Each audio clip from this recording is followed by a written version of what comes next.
एक मित्र ने पूछा है कि स्वामी जी, मैं सेक्स से कैसे पार जाऊं। बहुत बढ़िया प्रश्न है। और जिस व्यक्ति ने पूछा है और बहुत ही अच्छी बात है, बहुत ऊंचा जाना चाहता है जो व्यक्ति, वही ऐसा सवाल खड़ा कर सकता है। अदरवाइज तो सब चल ही रहा है, वो तो चलेगा ही। तो इसमें दो तीन बातें समझने के लिए हैं कि सबसे पहली बात तो हमको संसार को भोग के ही उसके निरर्थक को जाना चल सकता है। बिना भोगे आप नहीं जान सकते कि वो सार्थक है या निरर्थक है, यानी कोई वैल्यूएबल है कि नॉन वैल्यूएबल है। कैसे पता चलेगा आपको?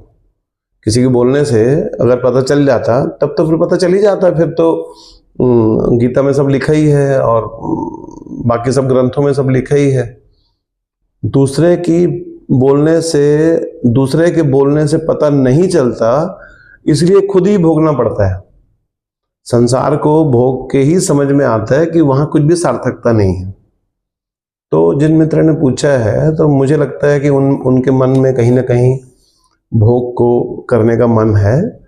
तो अभी वो जिए, अभी उम्र यंग है, कोई हड़बड़ी संन्यास के लिए हड़बड़ी नहीं करना है। ध्यान करने का मन है तो आए, बैठक करें, सत्संग करें, ध्यान करें, अच्छी बात है। लेकिन ये हड़बड़ी बिल्कुल ना करें कि हमको संसार छोड़ना है। संसार बिल्कुल नहीं छोड़ना है। संसार वही छोड़ना है जो आपके मन के पर्दे पर चल रहा है, उसके प्रति जागरूक रहना है।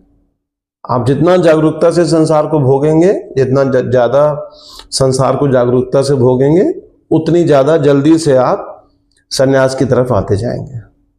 तो अच्छा है, जो मित्र ने पूछा है वो सन्यास में आना चाहते हैं तो स्वागत है उनका, बढ़िया है। सत्संग में आए, ध्यान करें, लेकिन अभी वो संसार को भोगें, संसार में जाएं, वहाँ उतरें, वहाँ काम करें, पैसा कमाएं।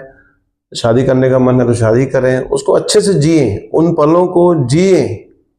बिना जिए अगर आप इधर आ जाओगे तो इधर आके भी गड़बड़ करोगे आप।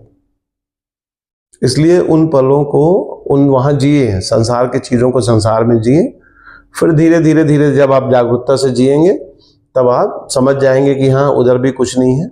तब फिर आप सत्संग में आएंगे और मेडिटेशन में आ जाएंगे एकदम आसानी से। और हड़बड़ी से आएंगे तो फिर इधर आके भी हौच पौच होगा। उससे बेहतर है आप पहले संसार को जिए, सेक्स को जिए, संन्यास को बाद में अपन आएंगे इधर, तब जिएंगे उसको। ठीक है? प्रणाम।